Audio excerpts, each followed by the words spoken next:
Welcome to This Week in Colorado Soccer. Eric Floney alongside Danny Sanchez. Had the exhibition match against Colorado College last week. Big match against Michigan State coming up. Talk a little bit about last week and what you saw, what you liked. Obviously an opportunity to get a lot of the new faces, kind of some actual game time under the lights at Prent Up in front of the crowd.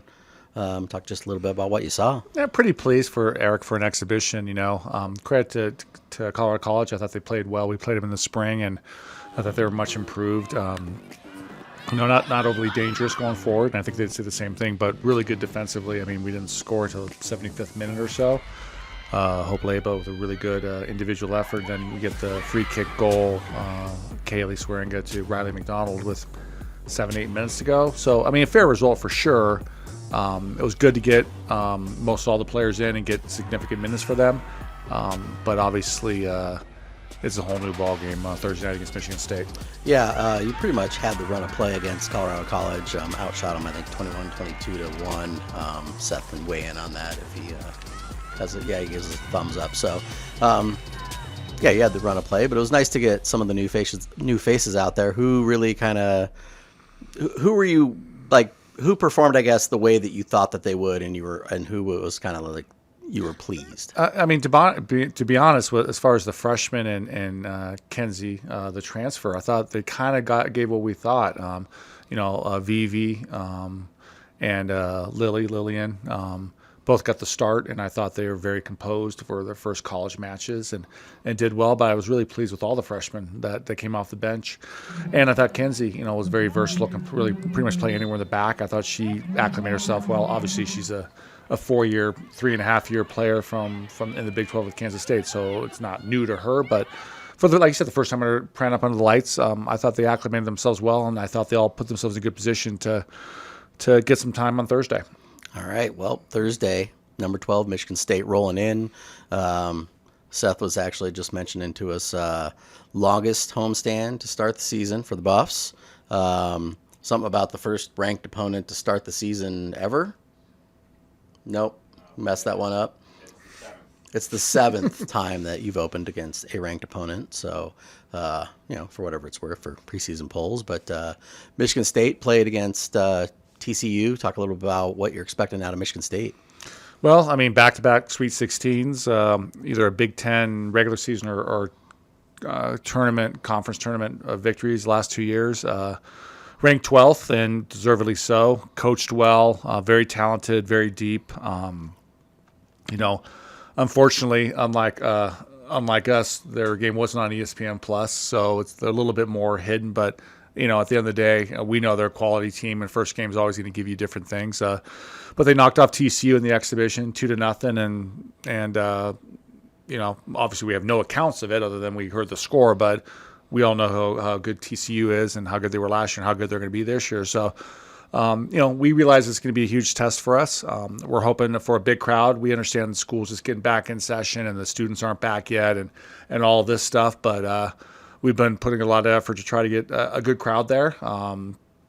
There's I have a very good source that says that the football team out there, and perhaps someone that's highly involved with the football team, maybe at the top of the program, that we would say maybe is the head coach type situation. Interesting. And here I am thinking, wow, we didn't have Taylor Swift to unveil our new album on our podcast, but that's pretty good, Coach Prime. Yeah, so, hopefully that works out, and some of the other coaches and student athletes will be out as well. So, we're excited for it, Eric, to start the season, but I think you have to keep things in perspective as well. And we'll talk about Air Force a little bit on the weekend, but at the end of the day, you got Air Force on Sunday, and then you got, like you said, after that, 5 more home games. We have to take advantage of this time at home. But we understand the huge test is going to be, but I'm expecting us to rise to the occasion and for an entertaining match on Thursday. Well, before we get to the Air Force match, obviously season tickets available, and of course, here, why don't you show off? We've got the season ticket holder scarf that you can get. Season tickets still available. We got plenty of promotions going on this weekend. I believe Nalgene bottles with the first sticker in the sticker series is happening on Thursday, and then the second sticker in the series will be happening on Sunday against Air Force at noon. Talk a little bit about Air Force, and as you mentioned, you played them in Colorado Cup. What are you expecting from them? Now, what was that bottle called? Sorry, what's that? A Nalgene bottle? Yeah, see, I don't drink a lot of water, so I'm not familiar with that. But I saw the pictures, and I think they're pretty expensive. So first 300 people, I believe, Seth, is that correct? Tomorrow night, get one of those. Are they real Nalgenes or are they knockoffs? Do we know? We didn't get one for the show. I'm going with their real. Okay. We're trying to drive attendance, Eric. We're trying to drive attendance. So, you okay, get, so 30, come get your real knockoff Nalgene bottle. No, Exactly. they're nice bottles. They gave them away at basketball last year. Yes. And then the sticker collection is kind of a cool little thing. Yeah. So I think obviously our marketing department's put a lot of effort into it. A lot of people are invested. The scarves, season tickets, like we talked about last week, $75 for. Well, you missed the exhibition, but you still have 12 opportunities to see the Buffs at home. So it's a heavy load of home games this year with a talented team. So we're hoping that you can jump in on that. Like I said, Sunday it's actually 1:00 with Air Force. Once again, don't know much about them other than we see them pretty much every year between spring or fall. I think at this point of the year, and Laura, their coach, say the same thing. They're just happy to get off the base with all their basic training and all the stuff they've had to do. So they're always open to travel early in the season. They'll play on. I believe they play Denver on Thursday night. So obviously we'll have some film on them to kind of see what they're about. We know the quality of Denver. So we'll get some good information from it. But big picture, it's going to be a great weekend of soccer. The weather's going to be great tomorrow night. And it's going to be really nice on Sunday. So we're hoping to get some people out and get your season tickets and support the Buffs and get the scarf's got to be $20. So you're already, you're really $55 in for 12 games. There you go. It's basically free. And thanks for having the game at 1 on Sunday. I thought it was at noon, so now I get to sleep in a little bit more. So that's a good. I like that. Thank you. Yeah, whatever. Yeah. It's really about Eric Pony. Whatever we can do to make it your world better. Oh, I appreciate that. You're not having about 7 p.m. on Thursday, but we'll talk about that some other time.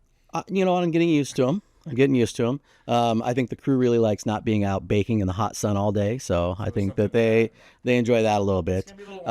So 7 p.m. is a good time. Yeah. Seth, we talked about trying to get somebody on the show special. We were like, Seth was like, I don't think we can get Taylor Swift, but I was like, well, we could get a Taylor, so we might have to reach out to Taylor Flint and see if we get her on the show. We actually talked to her a little bit today, kind of coincidentally talking about her new contract and some other things going on, getting her in town. We'll talk about our big alumni event coming up at the end of September and some other things, but we'll save that for another show. We'll have plenty of them because we've got, we do them every week anyway, but not just with the home games. So with all the home games, a lot of things going on this season out at Prento Field, so it should be a good time. And, of course, all the games are on ESPN+. So if you can't make it out to Prento or you don't live in state, if you live in Colorado, you should really come to the game. Yes. But if you do live out of state, all of our home and away matches are on. From a lot of alumni, there's going to be a lot of people watching this match, so we're excited. Yeah, it'll be an exciting one. The last time we played them in East Lansing, and I think that's the last time we stayed the night in Chicago. Yeah. That was a long story. Yeah, so we ended up in Chicago for about 4 hours. We'll head back to Michigan State next year, so we're appreciative of them of setting the home and away. It's really a win-win for both programs to play a top team early this season, but after that you still have 18 regular season games. But we're excited for Thursday. Well, it's exciting. First 2-game weekend of the season. So come on out to Prento Field, get your season tickets, and hope to see you out there. As always, thank you for your time. Follow Buffs all season long. See buffs.com/soccer, and we'll see you next week.